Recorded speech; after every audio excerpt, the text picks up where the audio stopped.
New Year, new goals. Paano nga ba mapapanindigan ng bagong set of New Year's resolutions?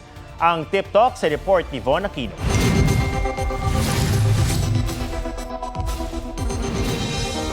Goal ng college graduate na si Precious na magkatrabaho na ngayong 2025. At sa loob ng 2 taon, target naman niyang makaipon. Gumagawa na siya ng budget para sa kanyang magiging sahod. O yung 50 ko na yon, syempre yun yung gagastusin ko sa bahay. Kasi, syempre yung mga bills and mga other expenses, ibibigay ko rin kay mami ko.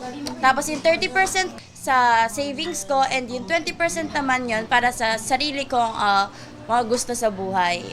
Ang kanyang nanay na si Jocelyn, good health para sa pamilya ang goal. Magiging watchful na rin sa kinakain.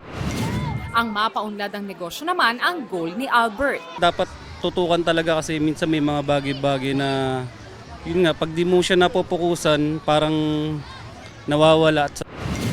Titigilan na raw ni Rian ang pagpaprocrastinate o mamaya na lang attitude para manatiling honor student.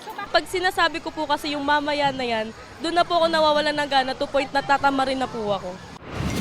Ayon sa isang life coach, mahalaga ang pagsiset ng goal para magkaroon ng direksyon at focus sa gusto mong marating. At para ma-achieve yan, dapat malinaw ang gusto mong mangyari.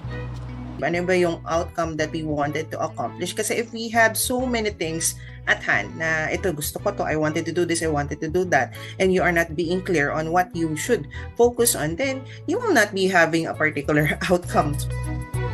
Ang goal dapat daw specific, measurable, attainable, realistic, at time-bound. Minsan, nagsiset tayo ng goals na masyadong mahirap i-accomplish. Kaya tendency, nape-pressure natin yung sarili natin. Kapag nakaset na ang iyong goal, mainam na isulat din ito. Pero pag iniisip lang natin, ito yung goal ko. Lalagyan lang natin sa utak natin, sometimes we neglect it. So mas maganda na parang meron kang blueprint. So you can have a certain creative visual so that it will be reminded na ito yung goal ko.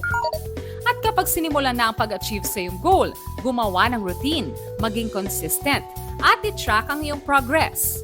Bukod sa pagsiset ng goals at pagsusumikap na maabot ito, mahalaga rin daw na maging mapagpasalamat para sa lahat ng mga biyaya at mga tagumpay na nakamtan sa buhay.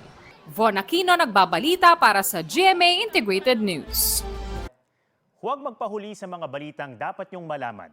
Mag-subscribe na sa GMA Integrated News sa YouTube.